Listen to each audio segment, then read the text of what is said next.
civilizaciones grandísimas, porque lo podemos ver a través de la travesía de Abraham.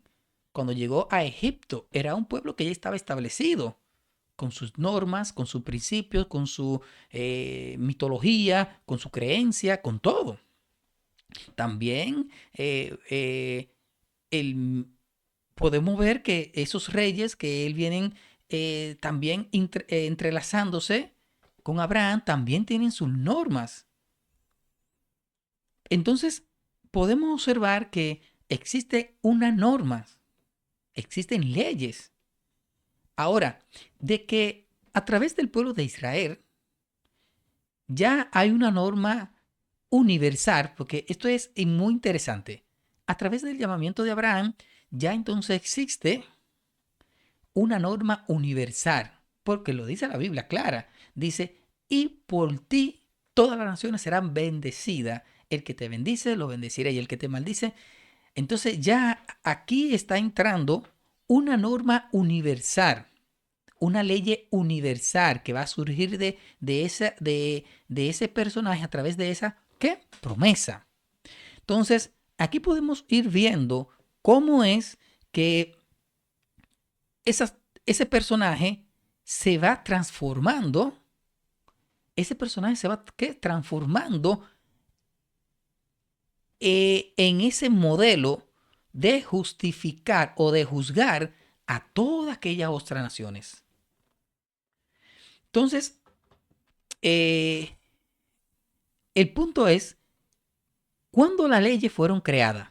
Bueno, lo podemos ver ya cuando Moisés, ok, pero entonces las otras existencias, las otras naciones, eh, porque me dice la Biblia que el mismo autor, porque esto es algo que me chocó mucho, el mismo autor que me está conduciendo al pueblo de Israel es el mismo autor de todas las otras naciones, porque me lo dice la Biblia, me lo está indicando la Biblia. Entonces, si la Santa Escritura me está indicando que existe ese mismo autor que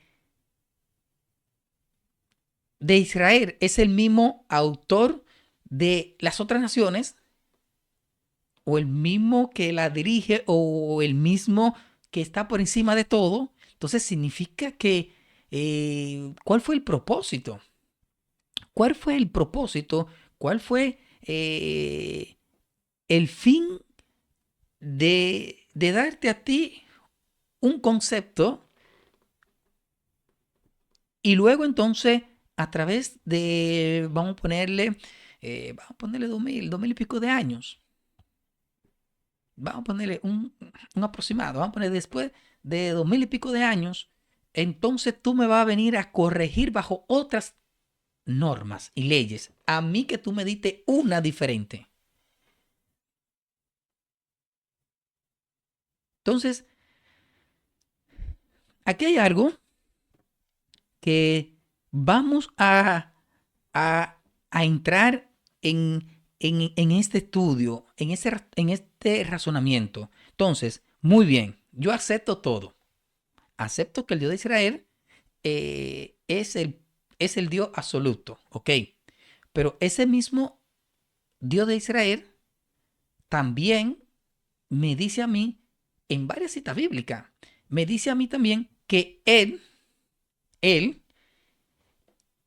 bajo otro contexto, bajo otra visualización o otro concepto, me está dando a entender que las otras naciones, Él están dirigidas por Él.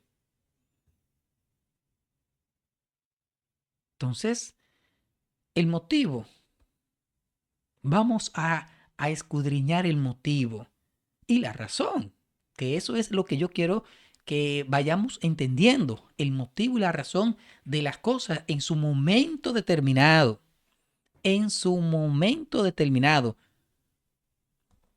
Entonces, vamos ahora a cómo podemos entrelazar el segundo tema. El segundo tema es, el conocimiento de las cosas es es el poder más grande que puede existir, el conocimiento a las cosas. O el conocimiento al concepto. O bueno, sí, a las cosas. Vamos a ponerlo así, a todas las cosas. ¿Cuál es el motivo del conocimiento? Bueno, en Proverbio, tengo trabajando en Proverbio. Lo tengo por ahí ya casi mente. Podemos ver que no solamente en Proverbios, sino desde un principio la sabiduría, en un principio ese concepto de tener ese razonamiento, tener ese razonamiento o esa percepción de las cosas, entonces es algo que cuando el ser humano ya lo sabe canalizar, lo sabe visualizar, lo sabe interpretar, ya aquí entonces viene ese contraste de, bueno, ya yo entiendo las cosas. Por eso es que la mayoría de los sacerdotes o la mayoría de los profetas en ocasiones estaban confusos. Dime, enséñame, estoy dudoso.